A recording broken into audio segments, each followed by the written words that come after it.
सुबह बखैर। मैं हूँ आपके साथ मदिया नकवी और मैं हूँ शफात अली। दिन है आज बुध का, तारीख है 6 मार्च 2019 शमसी कैलेंडर के मुताबिक, और हिजरी कैलेंडर के मुताबिक आज है 28 रजब सानी और जनाब 28 रजब सानी, सॉरी जमादियो सानी। हाँ, रजब तो भी शुरू होने में टाइम है ना, मतलब एक दो दिन देखें, 28 जमादियो सानी 1440 हिजरी।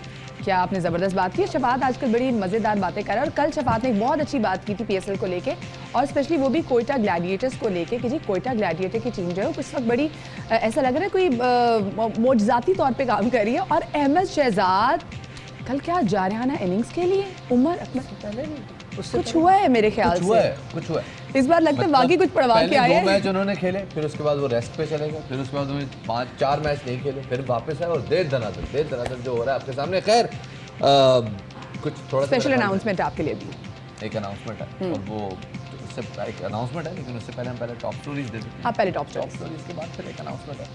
चलते हैं अपनी टॉप स्टोरीज की जाने।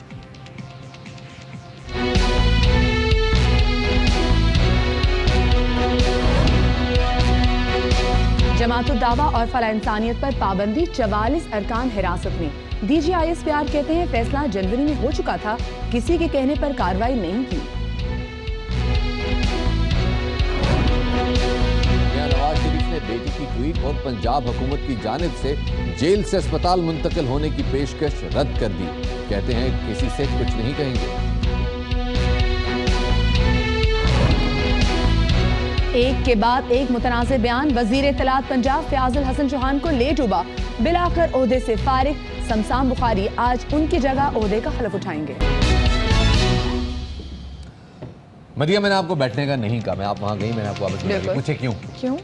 क्योंकि कौमी तराने का एहतराम ही है कि जब कौमी तराना प्ले होता है तो उसके एहतराम में खड़े हुए जाता है। कुछ लोग ऐसे हैं जो दिल पे हाथ रख के, सीने पे हाथ रख के सुनते हैं, और कुछ लोग हैं जो ऐसे हाथ बांध के सुनते हैं।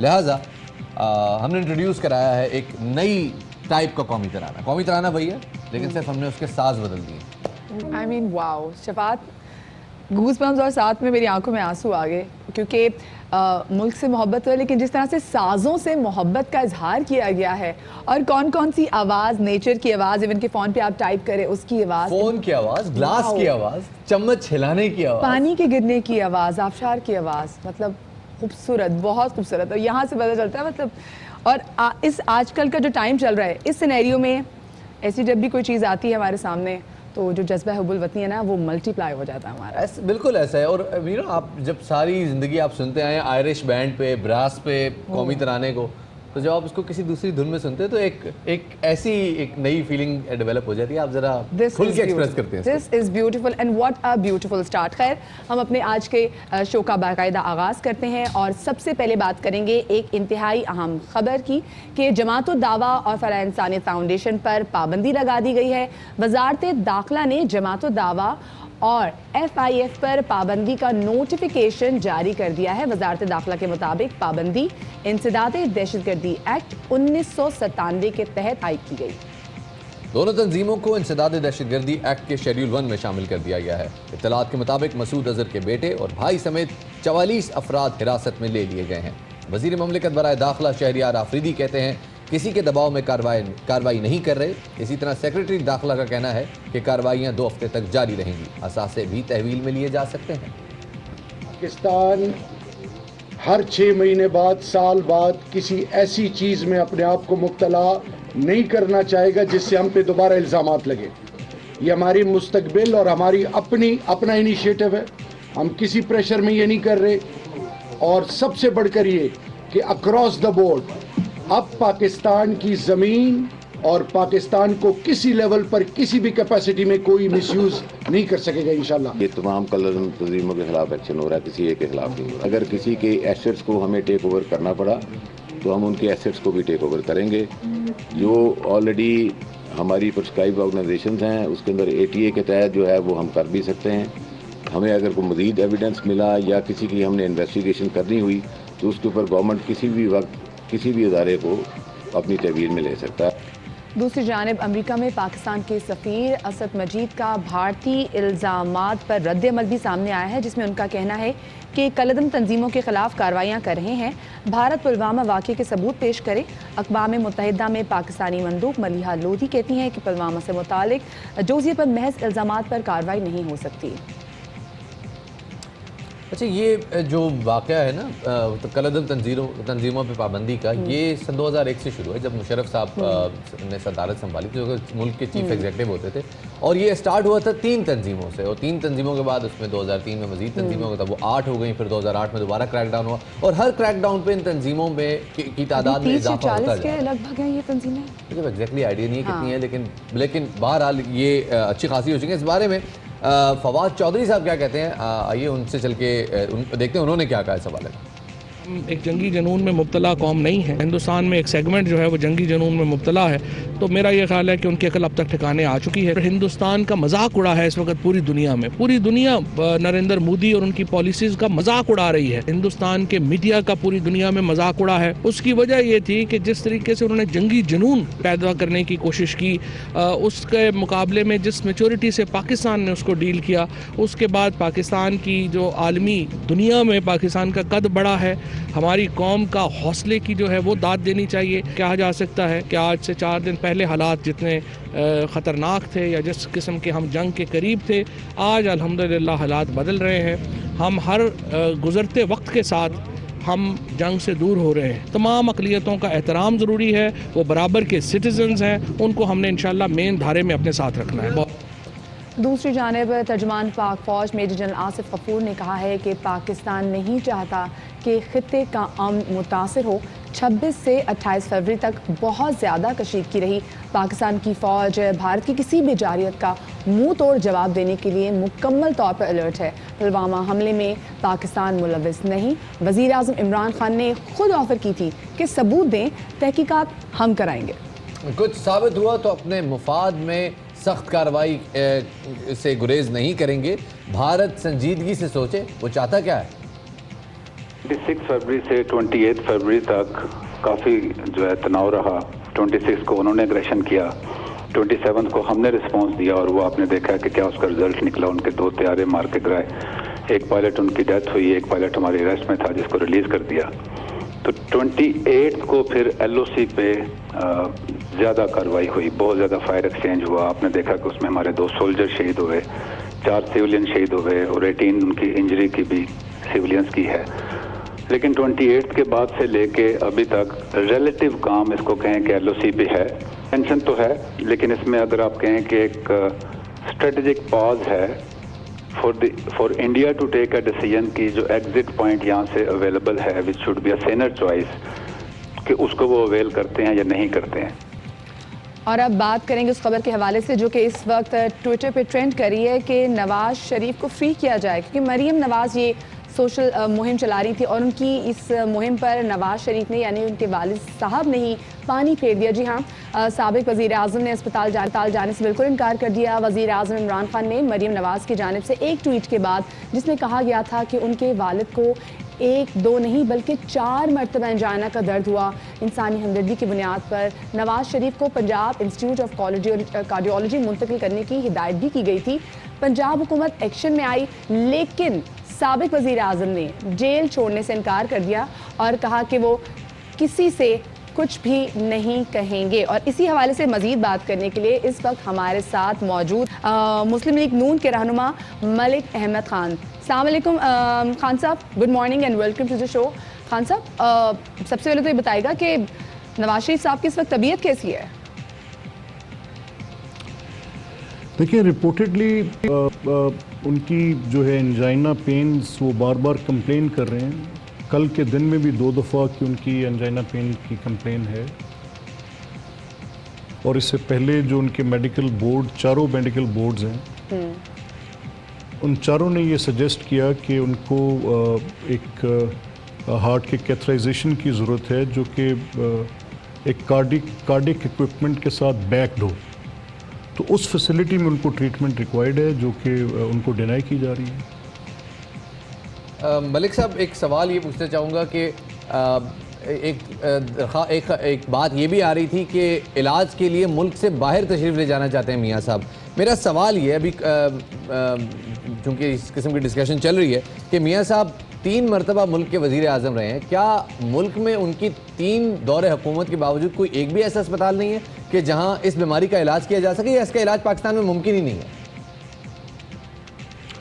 अच्छा देखें, ये आपका बड़ा अच्छा सवाल है और आपने इसको बड़े अच्छे तरीके से फ्रेम भी किया है। मैं इसके 2 पहलू हैं। एक सवाल ये है कि क्या मुल्क के अंदर ऐसी फैसिलिटीज़ हैं जो कि हार्ट की ट्रीटमेंट को कर सकती हैं। तो आपके इल्म में है कि बेशुमार इंस्टीट्यूट ऑफ कार्डियोलॉजी हैं, लेकिन हर बीमारी की नोयत मुख्तलिफ होती है। अब मियाँ नवाज शरीफ साहब का जो बड़ा कॉम्प्लिकेटेड एक हार्ट का प्रोसीजर हुआ, वो प्रोसीजर यहाँ पर पहले जितने भी डॉक्टर्स के ओपिनियन दिए गए, आपको पता है जब प्राइम मिनिस्टर होते हैं तो स्टेट रिस्पॉन्सिबिलिटी के साथ उनको एग्जामिन करती है, देखती है। तो उस वक्त उनकी क्योंकि कॉम्प्लिकेटेड नेचर थी उसके उसमें जो उसकी थी हार्ट की वो ट्रीटमेंट, ये कहना दुरुस्त नहीं होगा कि यहाँ पर नहीं थी, लेकिन वहाँ उस वक्त प्रेफर ये किया गया कि वो उनके जो पहले उनको एग्जामिन करते रहे और जो पहले उनको ट्रीटमेंट देते रहे इस पे, तो वही उनकी ये सर्जरी भी करें और उसी फिजिशियन के ओपिनियन पर हो। अच्छा, तो वो इत्तेफाक से मलिक साहब, जैसे मरीम नवाज साहिबा ने खुद ट्वीट भी किया और जिससे लग रहा था कि ऑब्वियसली उनके फादर हैं, वो बहुत ज़्यादा परेशान है, और उन्होंने लिखा था कि अगर इनका इलाज ना हुआ और खुदा न खासा अगर नवाज शरीफ साहब को कुछ होता है तो इसकी जिम्मेदार हुकूमत होगी। लेकिन उनकी हालत अगर ऐसी है और इसमें उनको इमरजेंसी बेसिस पे उनको ट्रीटमेंट की ज़रूरत है, तो आपको नहीं लगता कि उनके लिए ट्रैवल करना भी थोड़ा सा मुश्किल होगा? तो पाकिस्तान में इसका इलाज मुमकिन हो सकता है, या फिर वो डॉक्टर्स जो लगता है कि जिनको पहले से कंसल्ट कर रहे थे उनको पाकिस्तान में बुलाया जा सकता है? It's not a big deal. नहीं देखें, ये डिफरेंट प्रोपोजिशंस हैं ना जिन पर आप बात कर रही हैं। अगर आप मुझसे पूछें, मरियम तो उनकी बेटी हैं, मैं उनकी एक पार्टी का वर्कर हूँ, तो मेरी अपनी फीलिंग्स हैं कि मियाँ नवाज शरीफ साहब को बेहतरीन इलाज मिलना चाहिए, हमारा कंसर्न है और हम बार बार इसका इजहार कर रहे हैं। और साथ हम ये भी बता रहे हैं कि आपका कहने का ये मकसद है कि पाकिस्तान में बेहतरीन इलाज नहीं मिल सकता उनको? मतलब अभी तो प्रेफरेंस ट्रीटमेंट की है ना सर, कि उनका ट्रीटमेंट अच्छा होना चाहिए। खुदा ना खासा कुछ हो तो फिर जिम्मेदार कौन होगा? क्योंकि अभी तो वो खुद नहीं जाना चाह रहे हॉस्पिटल। नहीं देखें, मैं अर्ज करना चाह रहा हूँ वो आपके सवाल से कतई तौर पे मुख्तलिफ है। देखिए, मेरा मकसद ये है जी सर कि अगर एक कंडीशन, अगर आपको हार्ट की प्रॉब्लम है तो ज़रूरी नहीं है कि वही प्रॉब्लम उसी तरह की आइडेंटिकल मुझे भी हो। Heart related there are 1000 diseases, तो बेशुमार तकलीफ़ें हो सकती हैं। कोई किसी की अपना वेन्स टाइट हो सकती हैं, कहीं हार्ट की पंपिंग बंद हो सकती है, कहीं हार्ट के साथ कुछ ऐसे माइक्रोबाइट्स का मसला आ जाता है, कुछ कैथराइजेशंस की ज़रूरत आती है, कहीं थीलियम के साथ आप डिटेक्ट कर सकते हैं कि क्या करना है। देयर आर सो मेनी, उसकी डायग्नोसिस मुख्तलिफ हैं, उसकी ट्रीटमेंट्स मुख्तलिफ हैं। तो अभी मियाँ साहब का जो मामला है, उनका मामला हम बार बार ये इसरार इसलिए कर रहे हैं कि उनकी एक कॉम्प्लिकेटेड सिचुएशन ना होती और अगर उनकी पहली ट्रीटमेंट एक ऐसे फिजिशियन से और एक ऐसे डॉक्टर से ना हुई होती जो उनकी मेडिकल हिस्ट्री से वाकिफ़ हैं। अब ये स्ट्रेस करना, तो हम गवर्नमेंट से तो मांग भी नहीं रहे, ना गवर्नमेंट के पास इख्तियार है। हमारा मुद्दा कोर्ट के साथ है, हम अदालत में अपनी इस्तदा पेश कर रहे हैं। अदालत ने पहले उसको नहीं एक्सेप्ट किया, ठीक है, हमने उसको लेकर सुप्रीम कोर्ट में चले गए, लेकिन as long as he is prisoner in the jail, तो वहाँ पर उनको मेडिकली कार्डियक इक्विपमेंट के साथ बैक ट्रीटमेंट देना हुकूमत की जिम्मेदारी है। और अगर खुदा न खास्ता उनकी कोई ऐसी कंडीशन उनकी इस पूरी प्रॉब्लम को ट्रिवियल करके पेश मैं मलिक साहब, आई एम सॉरी, मैं आपको यहाँ पर थोड़ा इंटरप्ट करना चाहूँगा। मैं आपको ये सुनवाना चाहूँगा कि इस हवाले से शहबाज गिल साहब क्या कहते हैं मियाँ साहब की बीमारी के हवाले से। प्रोड्यूसर प्लीज़ पे कीजिएगा कि कुछ जिसमें उन्होंने फरमाया कि मोहतरम नवाज शरीफ साहब की हेल्थ ख़राब है और अगर उनकी सेहत को कुछ भी हुआ तो उसकी ज़िम्मेदार हुकूमत पंजाब होगी। इस खबर का नोटिस लेते हुए वज़ीर आला पंजाब जनाब सरदार उस्मान बुज़दार साहब ने अहकामात सादर फरमाए होम मिनिस्ट्री को कि वो मोहतरम नवाज शरीफ साहब को हर मुमकिन तिब्बी अमदाद फ्राहम करें।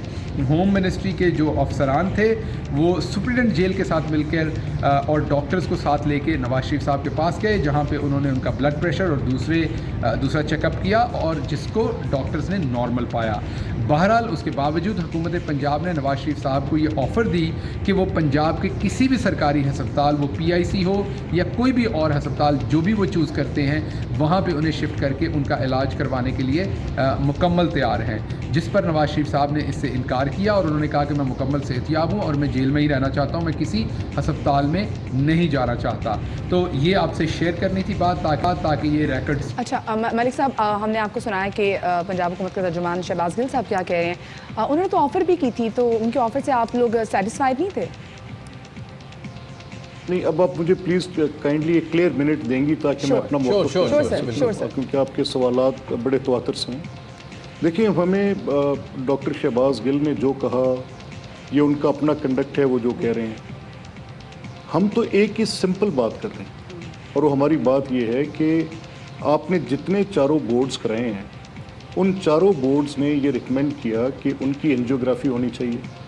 अब ये जिना हॉस्पिटल में शिफ्ट करते हैं, वहाँ पे एंजियोग्राफी करने की फैसिलिटी नहीं थी, तो हम क्या करते और फिर ये सर्विसेज हॉस्पिटल में ले जाते हैं। जब सर्विसेज हॉस्पिटल में लेकर जाते हैं तो वहाँ पे डॉक्टर्स कहते हैं, वही बोर्ड कहता है कि इनको पंजाब इंस्टीट्यूट ऑफ कार्डियोलॉजी में ले जाएं। वो उस वक्त हमें रिफ्यूज़ कर देते हैं कि तीसरा बोर्ड भी आएगा, तो उस सूरत में मियाँ साहब कहते हैं मुझे वापस जेल में भेज दें। सर 10 साल हुकूमत रही है आपकी पंजाब में, ये सर्विसेज अस्पताल, ये जिना अस्पताल, ये आपके मियाँ शहबाज शरीफ साहब के दौरे हुकूमत में डेवलप हुए हैं। क्या अभी भी आपके ख्याल में इनमें वो मुनासिब सहूलियात नहीं है और मियाँ साहब को लाजमी तौर पे बाहर ही जाना चाहिए? मुझे सिर्फ हाँ या ना में जवाब दे दीजिए। नहीं, आप देखिए, आप जब सवाल करते हैं तो आपका मुझे हक दें कि मैं आपको जवाब दे सकूं। आपका हक है सर, लेकिन मैं अपने आप को क्लैरिफाई करना चाह रहा हूं। मेरी अब आप बात सुन लेंगे ना, एक सेकंड में मैं आपको क्लैरिफाई करता हूं। अगर आप मेरी मुख्तसर बात सुन लेंगे तो आपके सारे जवाब आपको मिल जाएंगे। मैं आपसे ये कह रहा हूं कि क्या जिना हॉस्पिटल कार्डिक का स्पेशलिस्ट हॉस्पिटल नहीं है बाबा? सर्विसेज हॉस्पिटल जो है वो सर्विसेज हॉस्पिटल के अंदर कार्डिक को वार्ड तक नहीं है। अगर पंजाब इंस्टीट्यूट ऑफ कार्डियोलॉजी में भेजने के लिए उनको एक तीसरे बोर्ड की रिक्वायरमेंट थी तो उस पर मियाँ साहब ने कहा कि मैं वापस जेल जाना चाहता हूँ। और रही बात कि हर हॉस्पिटल जो है वो स्पेशलाइज्ड हॉस्पिटल नहीं होता, आपको ये अंडरस्टैंड करना चाहिए। Jinnah hospital specialised hospital for cardiac treatment नहीं है, तो वहाँ पर उनको अगर रखेंगे तो मैं कैसे वो ट्रीटमेंट वहाँ पर ले लूँगा? सही, ठीक है। हमारी दुआ यही है कि मियाँ मोहम्मद नवाज शरीफ साहब जल्द अज जल्द ठीक हो जाएं और जैसे उनकी कंडीशन है, जैसे उनकी बेटी जो कंसर्न शो कर रही है, तो जल्दी उनको भी चाहिए कि वो जाएं ताकि घर वाले तो मुतमईन हो कि हाँ ही इज़ बेटर। बहुत शुक्रिया मलिक अहमद खान साहब हमारे साथ नूनी के तर्जुमान इस वक्त हमारे साथ मौजूद थे। और इस वक्त हम आपको लिए चलते हैं पंजाब इंस्टीट्यूट ऑफ कार्डियोलॉजी, जिसके बाहर हमारे नुमाइंदे हसन हफीज़ मौजूद हैं। अच्छा हसन, ये कहा जा रहा है कि तैयारियां की जा रही हैं कि अगर यहाँ पर मियाँ मोहम्मद नवाज शरीफ को लेकर आएंगे तो उनके लिए यहाँ पर तो स्पेशली VIP रूम भी तैयार कर लिया गया है। जी बिल्कुल, शुक्रिया मदीहा। नवाज़ शरीफ जो साबिक़ वज़ीर आज़म भी हैं, वो कोट लखपत जेल में हैं। उनका मामला जो है वो काफ़ी तज़ब्ज़ुब का शिकार है कि नवाज़ शरीफ को कोट लखपत जेल से हस्पताल मुंतकिल किया जाना चाहिए या नहीं किया जाना चाहिए। शायद इसकी वजह ख़ुद नवाज़ शरीफ ही हैं, क्योंकि उन्होंने हस्पताल जाने से इनकार कर दिया। थोड़ा सा माजी में आपको कुछ बातें बताना चाहूँ तो नवाज़ शरीफ के 4 नहीं 5 मेडिकल बोर्ड्स बन चुके हैं। जो 5वां मेडिकल बोर्ड जनाह अस्पताल में बना था, उनके जो सरबराह थे प्रोफेसर आरिफ तजम्मुल, उन्होंने ये वाज़ेह तौर पर कहा था, इससे पहले जितने भी मेडिकल बोर्ड्स बने थे उन्होंने नवाज़ शरीफ की बीमारी और इसके इलाज के हवाले से खुद पर कोई बात नहीं ली। लेकिन जो 5वां मेडिकल बोर्ड बनाया गया था जनाह अस्पताल में, उनके सरबराह ने सिफारिश की थी कि नवाज़ शरीफ को एंजियोग्राफी की जाए। और जिस तरह से मलिक मोहम्मद खान साहब ने तमाम बातें ठीक की हैं, लेकिन एक बात से मैं इत्तफाक नहीं करूँगा कि जो उन्होंने कहा कि जनाह अस्पताल में कार्डिक वार्ड नहीं है या एंजियोग्राफी की मौजूद नहीं है, तो इसमें बिल्कुल हकीकत नहीं है। जो सरबराह थे मेडिकल बोर्ड के, उन्होंने वाज़ेह तौर पर ऑन रिकॉर्ड ये बात की थी कि हमारे पास state of the art angiography machine है। अगर नवाज़ शरीफ साहब की फैमिली चाहे और जेल हुकाम की तरफ से हमें अहकामात मिल जाएँ कि नवाज़ शरीफ की एंजियोग्राफी करनी है तो हम तैयार हैं, लेकिन इसका कोई फैसला नहीं किया गया। हसन, बहुत शुक्रिया हसन, मौजूद है पंजाब इंस्टीट्यूट ऑफ कार्डियोलॉजी के बाहर। और अहम तरीन इस वक्त हमने आपको खबर ये देनी है कि कराची का इलाका है गुलशन जमाल, जहां पर पुलिस और डाकुओं के दरमियान फायरिंग का तबादला हुआ है। और इस फायरिंग के तबादले में ये जो मुकाबला हुआ है इसमें 3 डाकू हलाक हो गए हैं। और SSP ईस्ट के मुताबिक इन डाकुओं से असलहा बरामद किया गया है। कराची के इलाके गुलशन जमाल में पुलिस मुकाबले में जख्मी होने वाले 3 डाकू अस्पताल ले जाते हुए दम तोड़ गए। पुलिस का कहना है कि मुलजमान घर में डकैती कर रहे थे, पुलिस के पहुंचने पर फायरिंग कर दी। हलाक मुलजमान के कब्जे से असलहा बरामद कर लिया गया है। कराची का इलाका गुलशन जमाल, गुज़िश्ता चंद दिनों से वहाँ से मुख्तलिफ किस्म की इतलात भी आ रही थी और CCTV फुटेजेस भी शेयर हो रही थी। यहाँ पे लेंगे एक छोटा सा वक्फे के बाद दोबारा हाजिर होंगे। हमारे साथ रहिएगा, कई मच जाएगा। Right back after this short break.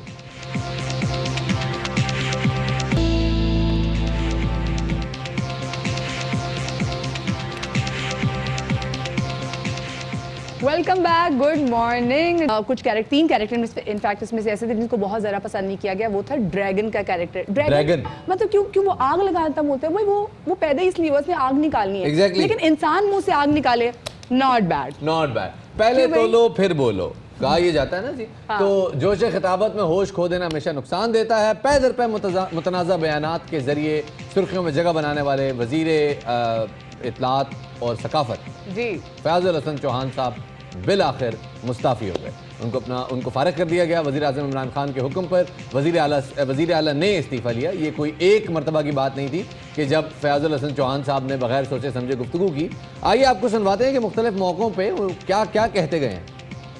सामने आई है, गाय का यूरिन पीने वालों, हम मुसलमान हैं। यार खामोशी से सुनना, 1 मिनट खामोशी से। जो चीज़ हम रखते हैं वो तुम नहीं रख सकते। बुतों को पूजने वालों। पोजीशन लीडर मियां हमजा शहबाज कश्मीरी साहब, मियां शहबाज शरीफ कश्मीरी साहब, मियां हमजा शहबाज कश्मीरी साहब ने ये सारी गुंडागर्दी करवाई। आप बार बार कश्मीरी ये को तंज करें, क्या करें, क्यों हवा दे रहे हैं। मीडिया को भी शुतर बेमहार नहीं होना चाहिए, इतनी तमीज आपको होनी चाहिए।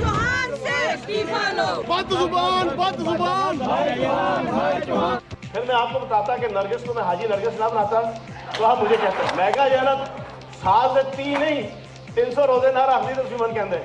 और अभी चौहान साहब कह रहे थे कि मीडिया को तमीज़ होनी चाहिए। खैर, हिंदू बिरादरी से मुतालिक इस मुतनाज़े बयान के बाद उनके इस्तीफ़े का मुतालबा तेज़ हो गया था। लेकिन फयाजुल चौहान साहब उस वक्त भी खासे पुरएतमाद थे कि उनसे तो इस्तीफ़ा लेने का जैसे कोई सवाल ही पैदा नहीं होता ना। हाँ, बता रहे थे कि मैंने वजाहत दी लेकिन मेरी वजाहत कबूल नहीं की गई, लिहाजा मैंने इस्तीफ़ा दे दिया। मतलब कोई इतनी बड़ी बात नहीं। कुछ दोस्तों की ख्वाहिश हो सकती है और 1-2 TV चैनल्स हैं जो मेरा हलफ उठाने के बाद से लेके अब तक हर 2 हफ्तों के बाद ये खबर चलाते हैं। ये उनकी ख्वाहिश हो सकती है, लेकिन मेरी आज मुलाकात हुई थी CM साहब से। उसमें कुछ मिनिस्ट्री के एडमिनिस्ट्रेटिव इश्यूज़ भी थे और इस इशू के ऊपर भी डिस्कशन हुई। उन्होंने पूछा कि ये क्या हुआ, तो मैंने बताया कि मैंने सुबह अपना वज़ाहती बयान जारी कर दिया था और मेरा मुखातिब जो है इस हालत जंग के अंदर जो इंडिया और पाकिस्तान के दरमियान जंग का माहौल है, मेरा मुखातिब नरेंद्र मोदी, इंडियन फ़ौज, इंडियन मीडिया और इंडियन रॉ थी, ना कि हिंदू कम्युनिटी और वो भी स्पेशली पाकिस्तान की हिंदू कम्युनिटी। और मैंने फिर उनसे माजरत भी कर ली थी। वो मैंने सारा उनको डिटेल बताया, चला ठीक है, वो आप अपना जो वज़ाहती बयान है वो मुझे भी सेंड कर दें। बस इतनी सी बात हुई और बाकी कुछ एडमिनिस्ट्रेटिव इशूज़ थे, इसका तो कोई तज़किरा ही कोई नहीं हुआ, जाना डिस्कशन ही कोई नहीं हुई। लेकिन अब वज़ीर आज़म के मुआविन ख़ुसूसी नईमुल हक और तर्जुमान पंजाब हुकूमत शहबाज गिल ने फयाजुल हसन चौहान से इस्तीफ़े लेने की तस्दीक कर दी है। नईमुल हक कहते हैं कि नए वज़ीर इत्तलात का फ़ैसला वज़ीर आज़म और वज़ीर आला की मुशावरत से होगा, जो कि हो चुका है। उनको कहा गया था कि वो इस्तीफ़ा दे दें। अभी थोड़ी देर पहले उन्होंने अपना इस्तीफ़ा दे दिया है। तो नहीं भाई, अब किसको बना रहे हैं आप पंजाब में सूबाई? ये फैसला वज़ीर आज़म साहब और वज़ीर आला साहब मिलकर करेंगे। साहब बुखारी का नाम बहुत ज़्यादा लिया जा रहा है जी, देखें इंशाल्लाह एक आध दिन में फैसला। चीफ मिनिस्टर साहब ने वज़ीर इत्तलात जनाब फयाजुल हसन चौहान साहब से मुलाकात की और उन्हें बताया कि तहरीक इंसाफ की हुकूमत जो इमरान खान साहब की क़यादत में है वो किसी सूरत किसी रवैये की या स्टेटमेंट की इजाज़त नहीं दे सकती जिससे किसी भी अक़लियत, किसी मज़हब, रंगो नस्ल की बुनियाद पर किसी की दिलशिकनी की जा सके। चीफ मिनिस्टर पंजाब इस वजह से ज़ाती तौर पर रंजीदा हैं कि ये स्टेटमेंट उनकी गवर्नमेंट के मिनिस्टर ने दी। इस बारे में बात करने के लिए हमें ज्वाइन कर रहे हैं पीटीआई के अक़लियती रुकन कौमी assembly doctor Ramesh Kumar. Doctor साहब, वेलकम टू आवर शो। ये बताइएगा कि आप इमरान खान साहब की जानिब से जो ये फैसला किया गया है इसको किस नज़र से देखते हैं? सबसे पहले तो मैं हमारे प्राइम मिनिस्टर और पार्टी के चेयरमैन मोहतरम इमरान खान साहब का मैं शुक्रिया अदा करूँगा, पाकिस्तान हिंदू काउंसिल की तरफ से, अपनी तरफ से, हिंदू कम्युनिटी की तरफ से, कि आज जो फयाज़ुल हसन चौहान ने जो कल ये जो बोंगी मारी थी और उसके ऊपर सख्त नोटिस किया, क्योंकि माजी में भी फयाज़ुल हसन चौहान ने बहुत सारी गलतियाँ की पर हर वक्त उसको माफ़ी मिल जाती थी, मगर आज जो प्राइम मिनिस्टर की तरफ से जो इक़दाम लिए गए हैं और उस इक़दाम से एक महसूस हुआ और एक मैसेज गया कि पाकिस्तान के अंदर हिंदू कम्युनिटी जो कायद-ए-आज़म ने हमेशा ये कहता था कि you are the equal citizen 11 अगस्त की स्पीच में, या जो पाकिस्तान का जो कॉन्स्टिट्यूशन कहता है, यही पीटीआई का मैनिफेस्टो है। और खान साहब ने हमेशा फयाज़ुल हसन चौहान को माफ़ी दी मुख्तलिफ इशूज़ के मुख्तलिफ टाइम के ऊपर, मगर जब उन्होंने हिंदू कम्युनिटी के हवाले से तज़लील किया तो उन्होंने कोई माफ़ी की गुंजाइश नहीं छोड़ी और उन्होंने जो है वो से आज इस्तीफ़ा ले लिया है। मैं पार्टी को सही। अच्छा रमेश साहब, ये कहेगा कि आप तो कई माह से पार्टी का हिस्सा हैं, ये फयाज़ुल हसन चौहान साहब ये तो आपके साथी थे, आपने इनको कभी नहीं समझाया कि भाई आपकी ऐसी ज़बान, जिस तरह की बातें लोगों में कर जाते हैं और मीडिया के सामने कर जाते हैं, उनके लिए नुकसानदेह साबित हो सकती हैं? देखिए, एक तो तरबियत की कमी है और तरबियत जो मिलती है वो 2-3 तरीके की होती है। पहले माँ बाप की तरबियत होती है, फिर उस्ताद की तरबियत होती है, फिर लीडर की तरबियत, ये सारी माना रखती है। पीटीआई का एक तो जो है ना वो थोड़ा एग्रेशन वाला माहौल पहले भी था, मगर जब गवर्नमेंट में आने के बाद आदमी को सब्र, तहम्मुल और बर्दाश्त का मुजाहरा करना चाहिए। जब जिस बंदे में टॉलरेंस नहीं हो, कम से कम वो वज़ीर नहीं बनना चाहिए, और ये हमारी पार्टी पॉलिसी हो तो मेरे ख्याल में बेहतर होता। आज फयाज़ुल हसन चौहान को हटाया गया, मगर जैसे अभी फैसल वाडा भी जिस किस्म की जो उसने गुफ्तगू की है, मैं समझता हूँ ऐसे चीज़ों के ऊपर लीडरशिप जो है right decision at right time पे अगर करती है, जैसे फयाज़ुल हसन चौहान का आज मुझे दोपहर को ही कल कहा था कि भाई शाम तक एक्शन हो जाएगा और आज शाम को उसको निकाल दिया, तो आज पजीराई मिल रही है। तो जो भी ऐसा मिनिस्टर हो या MNA हो या MP हो, अगर ऐसी कोई हरकत करे उसके ऊपर अगर फौरी एक्शन लिया जाएगा तो मैं समझता हूँ उसके साथ पार्टी का नेशनल लेवल पे, इंटरनेशनल लेवल पे उतर जाएगा। अच्छा रमेश साहब, आप काफ़ी मैं समझ सकता हूँ आपका गुस्सा, आपका एग्रेशन सब जस्टिफाइड है और मेरे ख्याल में you have a perfect ground for it. एक तरफ आप पीटीआई का हिस्सा हैं, आपने रिसेंटली मतलब अब 8-10 महीने हुए हैं आपने पीटीआई ज्वाइन की है, उसके बाद हिंदू कम्युनिटी की जानिब से ज़ाहिर है आप उसकी क़यादत कर रहे हैं, उनकी जानिब से भी प्रेशर आ रहा होगा, तो ख़ुद आपके लिए ये फ़ैसला किस कदर मुश्किल था? फयाज़ुल हसन चौहान के हवाले से मुझे काफ़ी प्रेशर भी था। कुछ दोस्तों ने मुझे अप्रोच की कि किसी हालत में इसको जो है वो माफ़ी दी जाए। इसको माजी में भी बहुत सारी ऐसी इसने बोंगे मारी है, मगर इसको माफ़ी मिली है और इस वजह से आप इसके ऊपर प्रेशर ख़त्म करें। और मगर मेरे ऊपर बहुत ज़्यादा हिंदू कम्युनिटी का प्रेशर था और मैंने कहा कि ये ज़रूर होना चाहिए कि इसको जो है मैं ब्लेस्फेमी एक्ट के तहत इसके ख़िलाफ़ केस नहीं करूँगा अगर आप इतना ये माफ़ी मांगता है तो। मगर इस वक्त जो है ऐसे माहौल के अंदर ऐसी स्टेटमेंट जो है वो पार्टी का भी इमेज नेशनल और इंटरनेशनल लेवल पे ख़राब करती है और पाकिस्तान का भी इमेज ख़राब करती है। इस वजह से कम आज के दिन ही इसकी रेजिग्नेशन बनती है और मैं समझता हूं कि लीडरशिप ने इसके हवाले से फ़ैसला भी कर दिया था और इस हवाले से मैंने भी उस चीज़ के ऊपर स्टैंड लिया कि नहीं, इसकी रेजिग्नेशन होनी। बहुत शुक्रिया।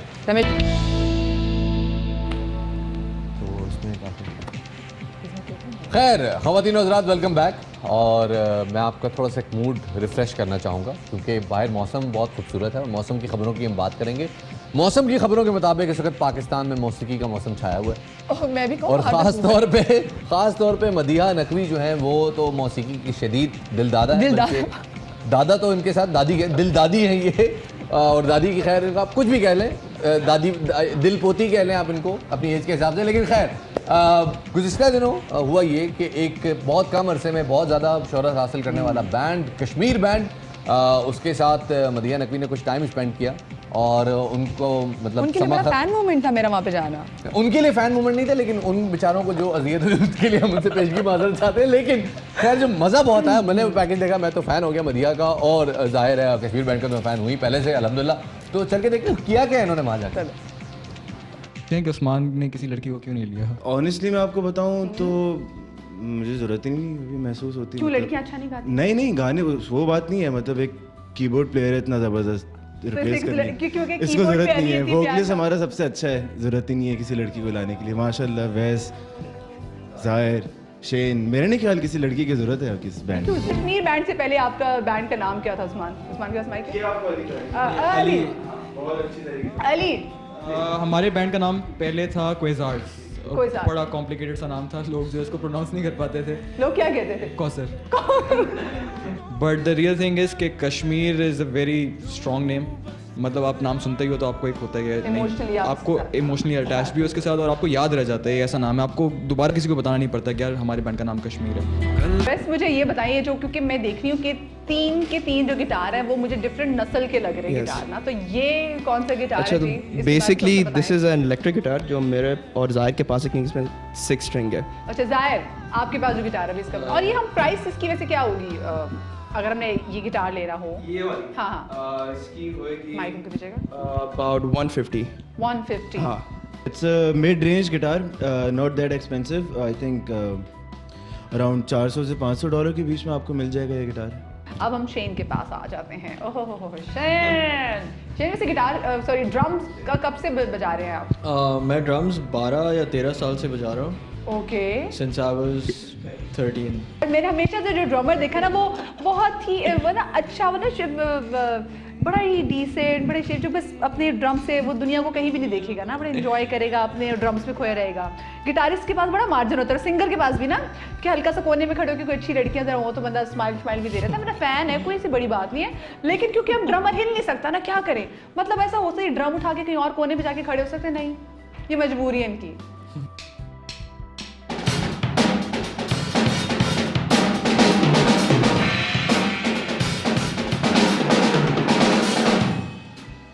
अली आप बताएं जी अपने इसके बारे में। ये असल में मैं मेरा जो भी प्रोग्राम चल रहे हैं वो लैपटॉप के थ्रू चल रहे हैं। अच्छा। This is just a controller. ठीक है ना, तो जो भी मेरे टोन्स पैचेस वगैरह हैं वो मेरे लैपटॉप से चलते हैं और मैं इसकी की से जो है वो उसको ऑपरेट करता हूँ। ये बैड न्यूज़ ये है कि मैं पेन के साथ गाऊंगी कहीं ना कहीं।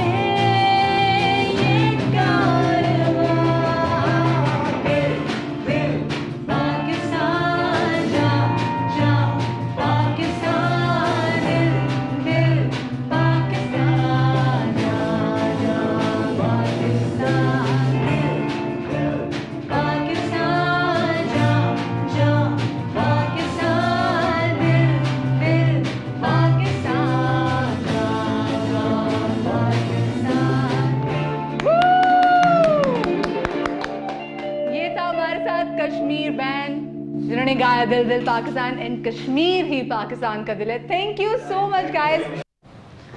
और ये तो कुछ नहीं, इन्होंने मुझे पिज्ज़ा और इन्होंने मुझे चाय भी हमारी टीम को सर्व की थी। बहुत अच्छा बैंड था जी, इनसे मिलकर मुझे कहीं ज़्यादा खुशी हुई। पिज्ज़ा देख के मेरे ख्याल से शवात आप जेलस हो रहे हैं। मैं शरीर जेलस हूँ। एक तो ये उनका स्टूडियो देख के, उन लड़कों का टैलेंट देख के, फिर आप वहाँ अकेले चली गई, वो मतलब ऑब्वियसली ये तो मतलब बेवफाई हो गई ना यार, ये अच्छा नहीं। अच्छा नेक्स्ट टाइम नाराज नहीं होना, नाराज मैं जा रहा हूँ शो छोड़। नहीं ना जाना, मैं उतार रहा हूँ। नहीं ना उतारना, मैं छोटी जाना चाह रहा हूँ। अच्छा ओके, मैं भी एक्ट कर रही थी, बताऊँ तो मैं एक्ट भी कर सकती। छोटी सी ब्रेक के बाद वापस आते कहीं में जाइएगा।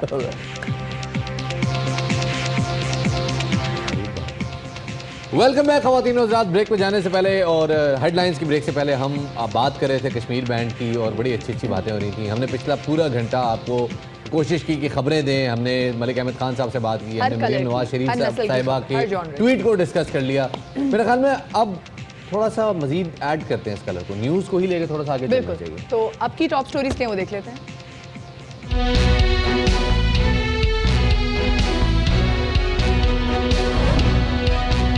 मनी लॉन्ड्रिंग केस की समाअत। कराची की बैंकिंग कोर्ट ने आसिफ जरदारी, फरियाल तालपुर और दीगर मुल्जिमान की अबूरी जमानत में 11 मार्च तक तौसी कर दी।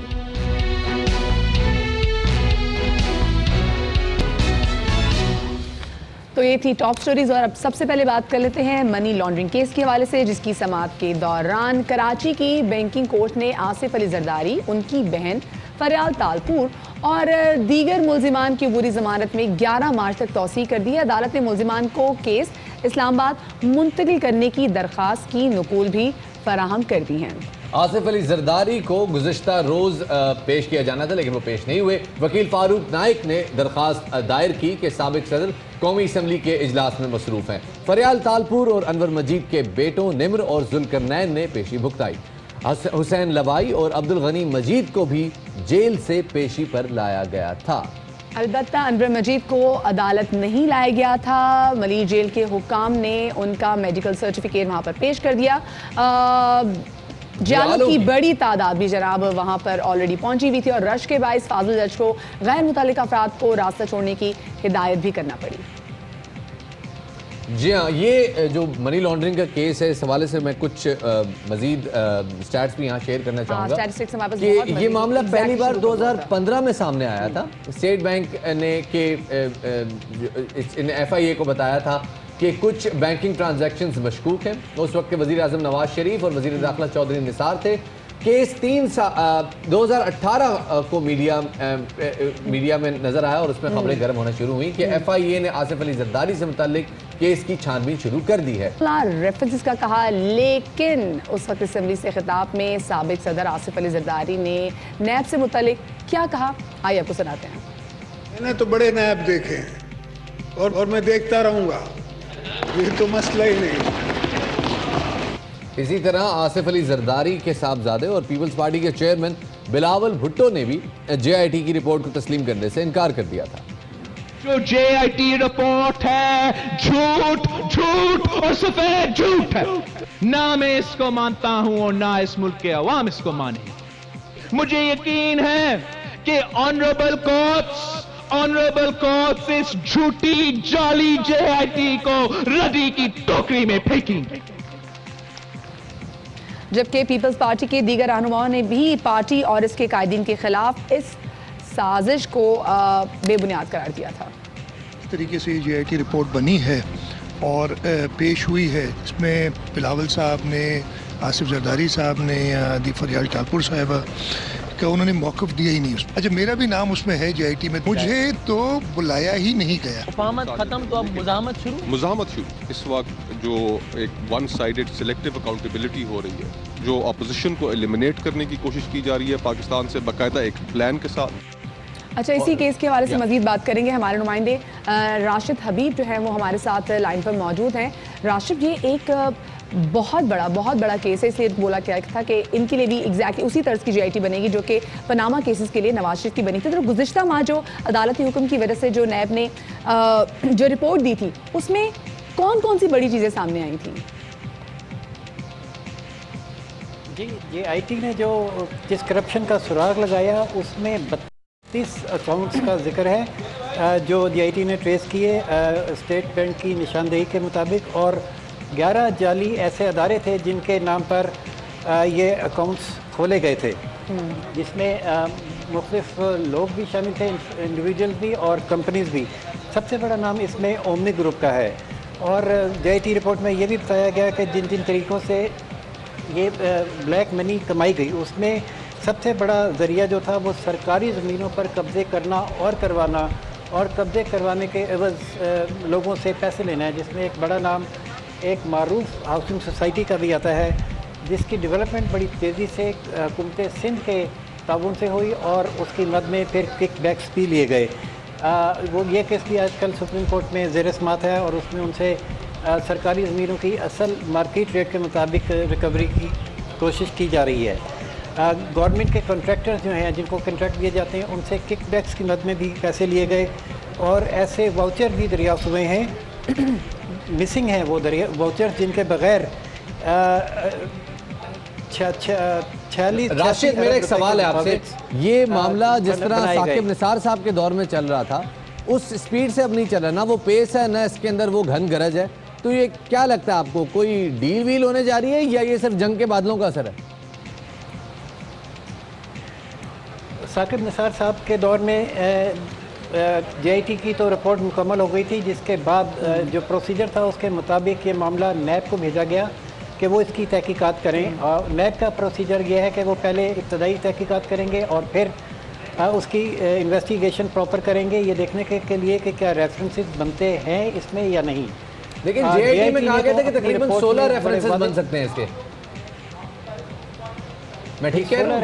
16 रेफरेंसेस की बात और 16 रेफरेंसेस। लेकिन ये महज JIT की रिपोर्ट जो है वो महज इल्ज़ामात का दर्जा रखती है। उसको हतमी सूरत जो है वो नैब देगी उस सूरत में कि जब उनको ठोस शहादतें मिल जाएंगी।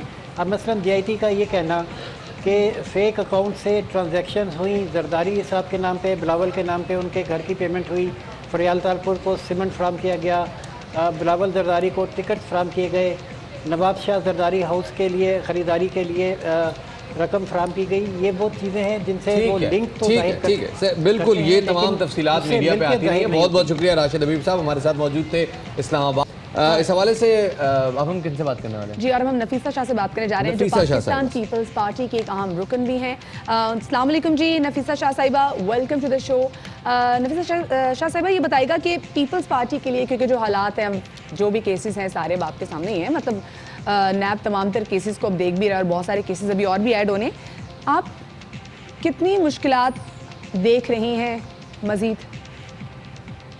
ये मुश्किलात जो है पीपल्स पार्टी न इनसे कभी घबराई है, न इनकी वजह से अपने उसूलों को, अपनी सियासत को, अपने अवाम को हमने छोड़ा है। हमारी सियासत कंसिस्टेंट रही है और हमारे चेयरमैन बिलावल भुट्टो जरदारी साहब जो हैं वो फील्ड में हैं, वो मैदान में हैं और उनकी लीडरशिप के अंडर हम लोग आगे बढ़ेंगे। अच्छा, ये बताइए कि JIT ने 16 रेफरेंस दायर करने की बात की थी, नैब की तफ्तीश क्या समझती है कि वो कैसे आगे बढ़ेगी? तो मैंने पहले भी कहा कि हमें बहुत दुख हुआ जो पिछला जजमेंट आया सुप्रीम कोर्ट का, जिसमें नैब को ये हिदायत या डायरेक्शन दिया गया कि वो जो प्रोसीडिंग्स हैं अपनी इन्वेस्टिगेशन की, वो सिंध बेस्ड केस, अक्यूज्ड भी सिंध में, लेकिन वो प्रोसीड करें पिंडी में। तो ये स्टैंडर्ड जो है सुप्रीम कोर्ट की तरफ से, ये औरों के लिए क्यों नहीं है? ये सिर्फ सिंध के लीडर्स के लिए ये क्यों है?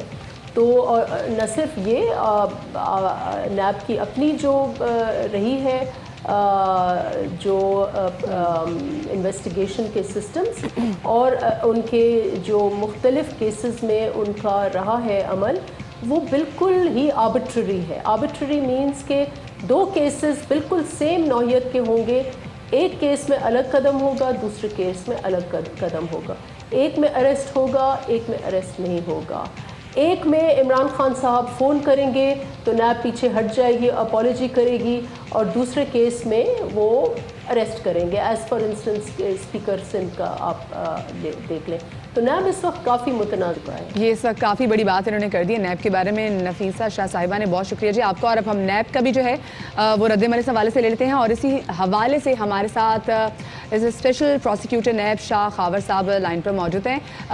खावर साहब, लगता है कि सुप्रीम कोर्ट की जानिब से जो नैब को डेडलाइन दी गई थी, उसमें कोई चांसेस हैं कि उसमें कोई किसी किस्म की तौसील की जाए? देखिए, ये जो नैब को सुप्रीम कोर्ट ऑफ पाकिस्तान ने जो डेडलाइन दी थी वो आज ख़त्म हो गई है, तो उसमें नैब के पास एक ऑप्शन तो मौजूद है कि अगर वो इन्वेस्टिगेशन मुकम्मल नहीं कर सके और उसके लिए सॉलिड रीजंस हैं कि उनको वक्त दरकार है, तो सुप्रीम कोर्ट ऑफ पाकिस्तान अगर कन्विंस हो जाए तो वो उनको इसमें थोड़ी सी जो तोसी है तफ्तीश मुकम्मल करने के सिलसिले में, वो जो है वो दे सकती है। आपने देखा होगा कि इससे पहले भी जो बहुत सारे ऐसे केसेस जो सुप्रीम कोर्ट ऑफ पाकिस्तान ने कॉग्निजेंस ली, और किसी भी JIT या किसी भी इन्वेस्टिगेशन एजेंसी ने अगर उस मुकर्ररा वक्त में अगर वो तफ्तीश मुकम्मल नहीं कर सके, तो उन्होंने जब इस्तदा की तो ऐसी इस्तदा जो है माजी में भी सुप्रीम कोर्ट मंजूर करती बाबर शाह साहब हमारे साथ मौजूद रहिएगा। यहाँ हम एक ब्रेकिंग न्यूज़ ऐड करते चलें कि पंजाब के नामजद वज़ीर इत्तलात शमशाम बुखारी साहब ओहदे का हल्फ उठा रहे हैं। गवर्नर पंजाब चौधरी मोहम्मद सरवर शमशाम बुखारी से हल्फ ले रहे हैं। तकरीब में वज़ीर आला पंजाब उस्मान थोड़ी देर बाद अब से थोड़ी ही देर बाद शमशाम बुखारी साहब इस ओहदे का हल्फ उठाने जा रहे हैं। याद रहे कि फ़याज़ चौहान साहब के नहायत ही नाजेबा कमेंट्स के बाद बहुत एहतजाज किया गया था, माइनॉरिटीज़ के हवाले से उन्होंने कमेंट किया था और इसके बाद उनसे इस्तीफ़ा लिया गया और अब से थोड़ी ही देर बाद शमशाम बुखारी साहब पंजाब असम्बली में अपने ओहदे का हल्फ उठाएंगे। और एक बार फिर से पेपर तो मेरे पास इतनी जल्दी आया ब्रेकिंग का कि मैंने कहा पता नहीं शायद वो हल्फ उठा रहे हैं और हमें फौरन चल। खैर शाह खबर साहब वापस आपकी तरफ आऊँगा। मुझे ये बताइएगा कि नैब आपके बकौल उनको एक्सटेंशन मिल जाएगी, शायद वो मज़ीद अगली पेशी पे कुछ तैयारी के साथ आ सकें। ये बताइएगा क्या नैब की जानिब से अब रेफरेंस फाइल कर दिया जाएगा, कोई इसके चांसेस हैं? ना ये होगा कि अभी ये कहना ज़रा कबल अज़ वक्त होगा। उसकी वजह ये है कि जो सुप्रीम कोर्ट ऑफ पाकिस्तान की जजमेंट है फेक अकाउंट्स केस में, उसमें जो उन्होंने डायरेक्शन नैब को दी है, उन्होंने ये नहीं कहा कि आप जो JIT की रिपोर्ट है उसको मनोवन उसको तस्लीम करते हुए आप रेफरेंसेस फाइल करें, बल्कि उन्होंने नैब को ये कहा है कि अगर JIT की रिपोर्ट के मुताबिक अगर कोई कॉग्निजेबल केस बनता है नेशनल अकाउंटेबिलिटी ऑर्डिनेंस के तहत, तो वो फिर कानून के मुताबिक उसको प्रोसीड करेंगे। तो हमें अभी इसका इंतज़ार करना है कि नैब जो है वो अपने तौर पर इसकी जो इन्वेस्टिगेशन है वो क्या करती है। अगर वो वाकई समझती है कि इसमें आगे जो है ये मामला आगे चलना चाहिए और इसमें रेफरेंस फाइल होना चाहिए, तो यकीनन वो फिर अपने तफ्तीश के मेरिट्स को देखने के बाद करेंगे।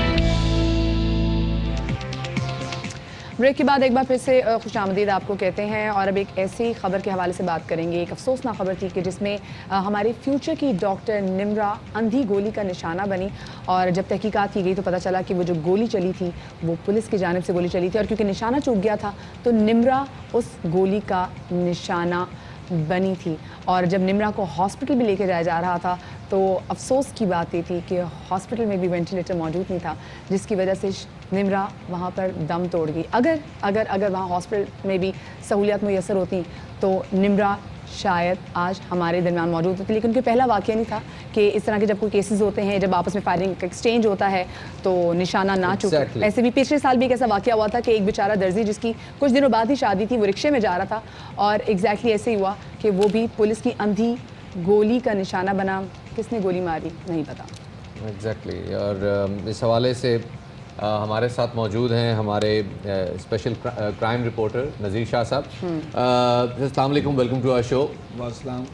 ये बताइएगा कि ये पहला वाक़या नहीं है, इससे पहले वो बच्ची अमल को भी गोली लगी थी और वो गोली न जाने किस तरह से, मतलब उसके बाद वो क्या हुआ। लेकिन ये बताइए क्या इब्तिदाई तिब्बी इमदाद अगर दी जाती तो क्या ये इस ज़ख्म से बच सकती थी, क्या इनकी जान बचाई जा सकती थी? जब लोग देखें कराची के दो हाई प्रोफाइल केसेस हैं जिनमें जब लोग देखें कराची के दो हाई प्रोफाइल केसेस हैं जिनमें पहला अमल केस था जो डिफेंस अख्तर कॉलोनी मोड़ पर पेश आया था, जिसमें पुलिस ने डाकुओं को मारने के लिए इस तरीके से फायरिंग की कि गाड़ी की पिछली सीट से लगती हुई छोटी बच्ची अमल जो पीछे बैठी हुई थी उसको वो सीधी आकर गोली लगी। ये उसी सिमिलर वाक़या उसी तरह कहा जा सकता है, लेकिन ये दोनों जेन्युइन इनकाउंटर थे। 4 किलोमीटर से ज़्यादा अरसे तक ये मुकाबला चला जो जोराबाद से 4 किलोमीटर जी, ये तो बहुत काफ़ी बड़ा जोराबाद से पहले इलाका है जोराबाद। वहाँ पे इन्होंने एक शहरी का मोबाइल फ़ोन छीना, उसके बाद ये आयशा मंजिल के पास आए, वहाँ पर इन्होंने लूट मार की। कंट्रोल पे मैसेज चल चुका था, शायरा नूरजहां की पुलिस इनके पीछे लगी। रास्ते में कई जगहों पर इन्होंने देख लिया पुलिस इनके पीछे थी। जब ये अंडा मोड़ की जानिब एक जगह पर आए जहाँ स्ट्रीट लाइट्स नहीं थी, अब पीछे पुलिस थी, आगे मुलजिमान थे और उसके आगे एक रिक्शा था जिसमें निम्रा बैठी हुई थी। इन्होंने जब फायर किया तो वो सीधी गोली उसके अस्कल को चीरती हुई निकल गई। वो गोली दिमाग के अंदर नहीं रुकी और पुलिस की जानिब से इसकी फाइंडिंग्स की जा रही थी। और उस वक्त मुझे फ़ोन आया था SSP सेंट्रल आरिफ असलम राव का, उन्होंने बताया इनकाउंटर हुआ है जिसमें एक डाकू हलाक हो गया है जबकि एक ज़ख्मी है, लेकिन इसी में एक मेडिकल की तालिबा है निम्रा जो शदीद ज़ख्मी है। सबसे पहली बात तो ये है कि इसके अंदर असल कसूरवार कौन है? निम्रा की मौत का एक इंसिडेंट हो चुका है। निम्रा को 15 से 18 मिनट में 20 मिनट में अब्बासी शहीद अस्पताल मुंतकिल किया गया। अब्बासी शहीद अस्पताल कराची में 3 बड़े सरकारी हॉस्पिटल है बिना अब्बासी सिविल। अगर अब्बासी अस्पताल उसको मुंतकिल किया गया तो वहाँ न्यूरो सर्जन मौजूद होना चाहिए था, जो कि नहीं था। ये पुलिस रिपोर्ट। वहाँ पर वेंटिलेटर भी नहीं था, जो उस अस्पताल में लाजमी होना चाहिए क्योंकि वो सरकारी अस्पताल है। वेंटिलेटर अगर उसको उसी वक्त मिल जाता, वेंटिलेटर नहीं, बिल्कुल वेंटिलेटर मौजूद नहीं था। उसके बाद एक मरतबा फिर एम्बुलेंस को कॉल की गई, एम्बुलेंस दोबारा वहाँ पर पहुँची 5 मिनट में, 15 से 18 मिनट में दोबारा इसको जिना अस्पताल मुंतकिल किया गया। लेकिन इस पूरे अरसे में तकरीबन 50 से 55 मिनट या 1 घंटा आप लगा सकते हैं, ये वाक़या हो चुका था। और वो मुसलसल चूँकि ब्लीडिंग हो रही थी और उसकी हालत गैर हो चुकी थी, फिर भी उसको बचाने की काफ़ी कोशिश की गई। लेकिन जो उसके बिल्कुल यहाँ पर एक लकीर सी पड़ जाती है। फाइंडिंग्स किस तरीके से हुई है कि 9 mm there is difference between 9 mm and semi machine gun. जो SMG होती है वो सरकारी होती है, उसकी जो रेंज मशीन गन जिसको हम कहते हैं, ये क्लाशनकोव की बात कर रहे हैं? ये क्लाशनकोव का SMG क्लाशनकोव का फायर, वो हेडशॉट लगा निम्रा को। जी बिल्कुल, लेकिन इसकी फाइंडिंग्स हो नहीं रही थी। पहले तो पुलिस ने कहा कि ये डाकुओं की गोली हो सकती है, लेकिन डाकुओं से जो हथियार मिले थे वो छोटे पिस्टल के थे, 30 बोर 32 बोर जो कहलाता है। अगर उसकी रेंज मैं नज़ीर शाह साहब यहाँ पे आपको इंटरप्ट करूंगा, एक छोटा सा ब्रेक लेते हैं, टाइम चेक हमने करना है, उसके बाद हम आपसे डिस्कशन का आगाज करें। So sad.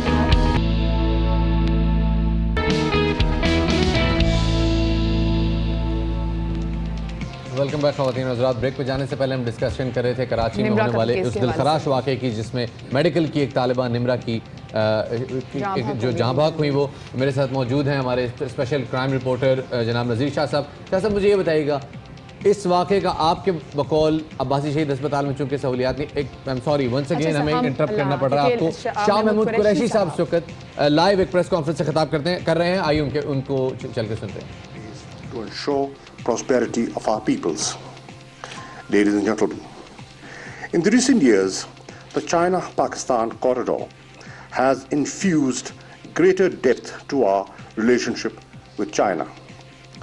The CPEC reflects the collective desire of both countries to usher our region into an era of shared prosperity. The leadership of the two countries is now looking at what I would call CPEC Plus, the new level that you were talking about. Prime Minister Imran Khan's successful visit to China last year broke new grounds. Our two countries identified a new vision, a new development agenda, and take our economic partnership to a whole new level of engagement. This vision is rooted in our conviction to pursue a people-centered approach. We wish to expand our cooperation to areas such as science and technology, agriculture, social sector cooperation, blue economy, people to people. ये तो थे वज़ीर ख़ारजा शाह महमूद कुरैशी जो इस्लामाबाद में खिताब कर रहे थे। दूसरी जानब एक तकरीब से खिताब कर रहे थे। दूसरी जानब शमसाम बुखारी साहब इस वक्त अपने अब से थोड़ी देर बाद ओहदे का हलफ उठाने जा रहे हैं पंजाब के वज़ीर इत्तलात के तौर पर, साथ में सकाफत के भी उनको वज़ीर माना जाएगा। May I now request the Honorable Governor to kindly administer the oath to the Provincial Minister.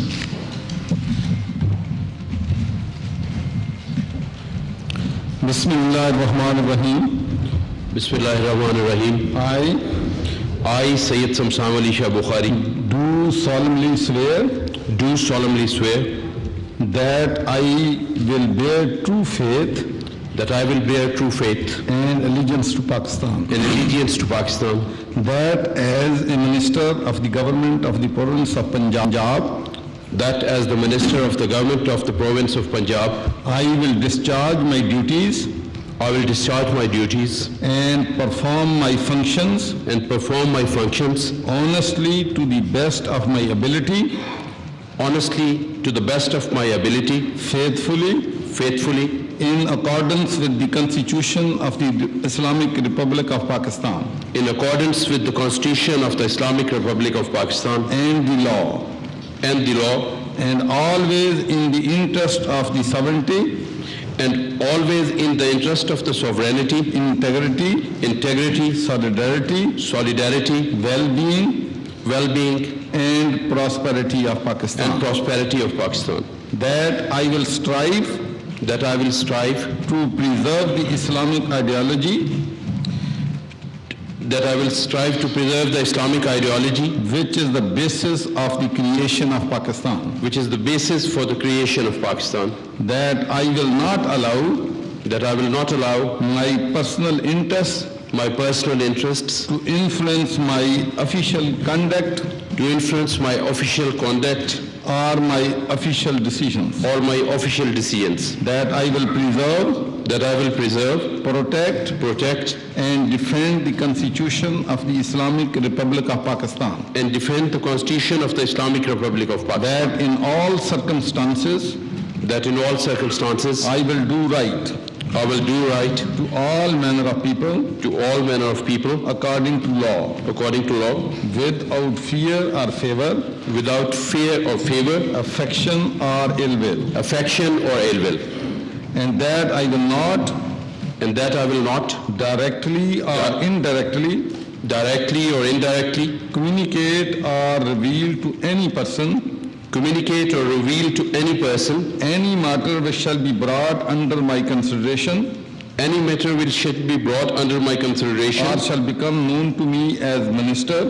or shall become known to me as minister, except as may be required for the due discharge of my duties as minister,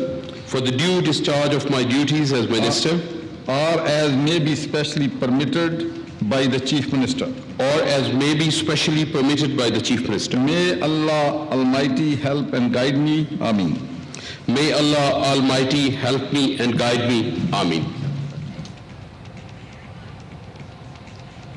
okay so Syed Samsam Ali Bukhari साहब ने अब से थोड़ी ही देर पहले आपके सामने वजारत इत्तलात और सकाफत का कलमदान संभाला है। उन्होंने भी हलफ उठाया है और अब वो पंजाब के वजीर इत्तलात और सकाफत हैं।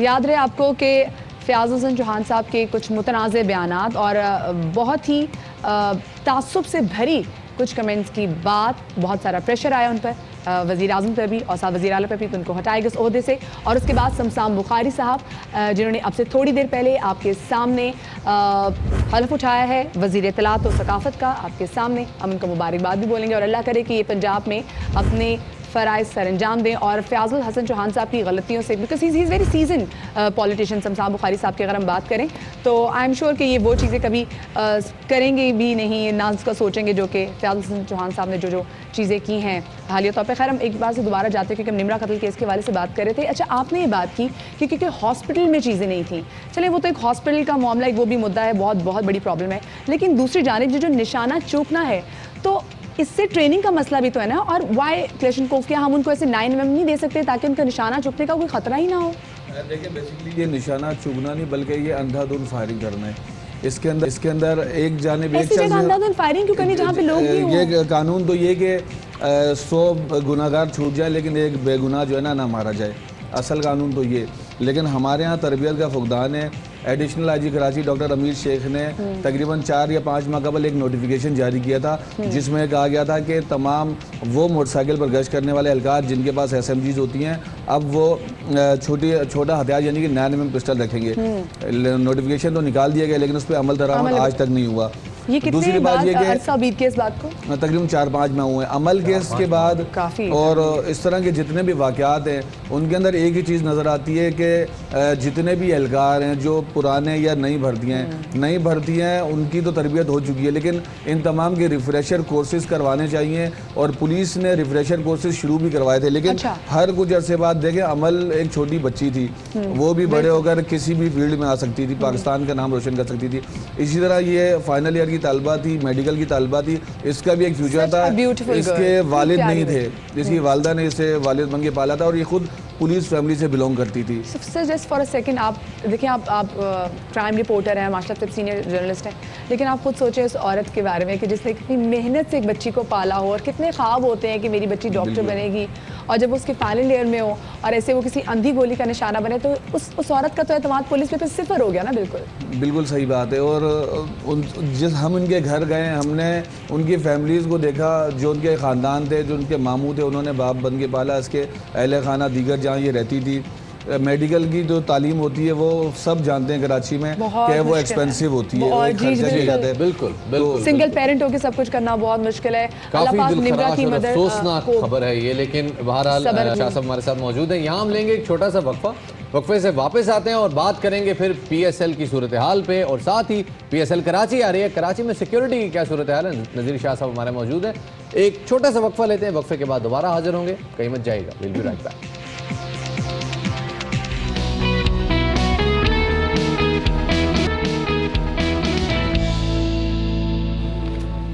Welcome back after the break. और क्योंकि नज़ीर शाह साहब हमारे साथ हैं, और नज़ीर शाह साहब ही जो तमाम तर, क्योंकि PSL की टीमें कराची आएंगी और पहले जो सिक्योरिटी क्लियरेंस पे बहुत कुछ काम हो चुका हुआ है, तो उस वाले से बताइएगा सारा काम security clearance, everything is clear, fine.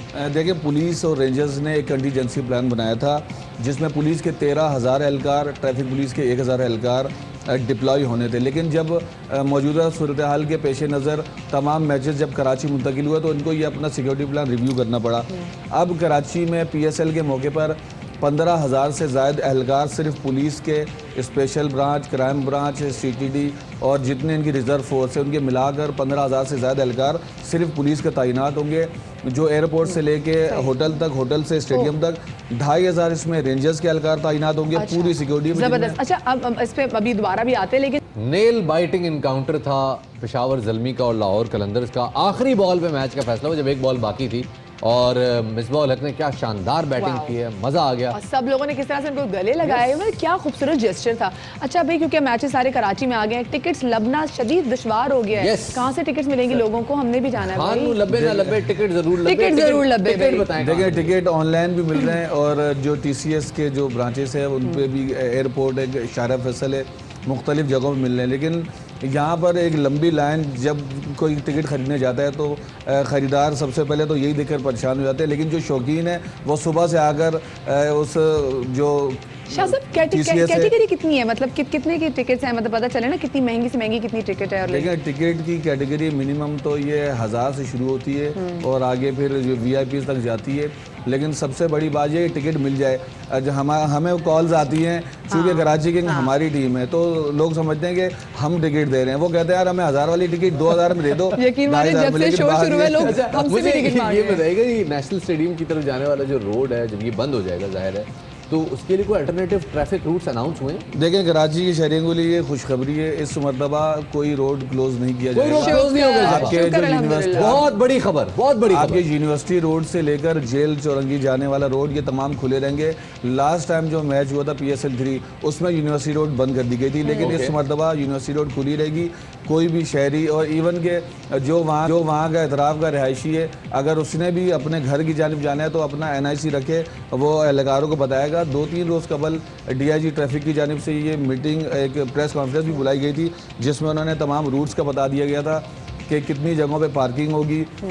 अलबत्ता जो नेशनल स्टेडियम वाली जो रोड है, जो एक्सपो की तरफ टूवर्ड स्टेडियम की तरफ जाती है, वो ज़रूर बंद होगी, क्योंकि वहाँ से ब्लॉक करके शटल सर्विस वहाँ तक चलाई जाएगी। और ये कौन सा एरिया होगा? यानी कारसाज से लेके नेशनल स्टेडियम तक का पैच? कारसाज से नेशनल स्टेडियम और हसन स्क्वायर से नेशनल स्टेडियम, ये दो सड़कें, चूँकि वो उसके साथ बिल्कुल एडजेसेंट है, मुत्तसिल है।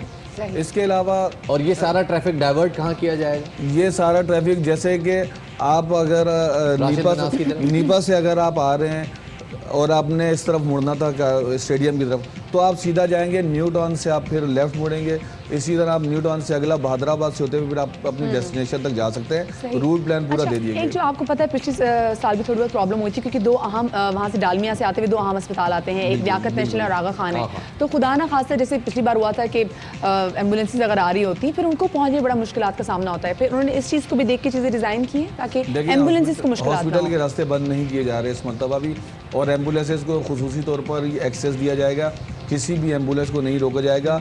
और एक जानिब पुलिस के इंतजामात हैं, 15,000 से ज़्यादा एहलकार है, दूसरी जानिब रेंजर्स का 2,500 एहलकार तैनात होंगे, जिनमें उनका खुसूसी एक रेड विंग है वो भी होगा। ट्रैफिक पुलिस के 1,000 से ज़्यादा एहलकार होंगे और ये तमाम अपनी सिक्योरिटी के फ़राइज़ अंजाम देंगे। और उनका काम यही होगा कि पुलिस का काम, रेंजर्स का काम सिक्योरिटी के मामला देखना है, तो ट्रैफिक पुलिस का काम इन्हीं कामों को देखना है कि किसी भी शहरी को इन मैसेज की ऐसे तकलीफ का सामना न करना पड़े। बहुत शुक्रिया, बहुत शुक्रिया, बहुत अच्छी खबरें हैं ये।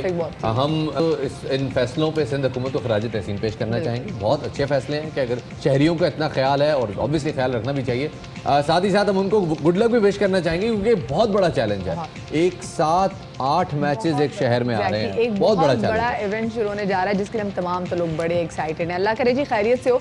एक छोटी सी break, thank you so much आपका नज़ीर शाह साहब। एक छोटी सी ब्रेक की तरफ जा रहे, ब्रेक से वापस आते कहीं बताइएगा। ARY सहूलत कमेटी, अब लाख रुपए की कमेटी खुले महीने में 2 बार। घर, मोटर बाइक, उम्रा, टोली, एजुकेशन, इलेक्ट्रॉनिक्स और हॉलिडेज जैसी सहूलतें से भरी कमेटी, और लकी ड्रॉ के लकी विनर की बकाया एक साथ माफ। कमेटी खोलने पर आप ले सकते हैं सुपर पावर और दीगर ब्रांड्स की बाइक्स, जी इंटरनेशनल स्कूल में एजुकेशन, बहरिया टाउन में अपना घर, RY टूर से उम्रा और ट्रैवल पैकेजेस। तफसीलात के लिए विजिट करें ARY ई सहूलत बाजार या बिजनेस अलायंस पर। कॉल करें 021-111-000-162 या विजिट करें www.arysahoolatbazaar.pk। खुशियों भरी ARY सहूलत कमेटी, पावर्ड बाय ARY सहूलत वॉलेट।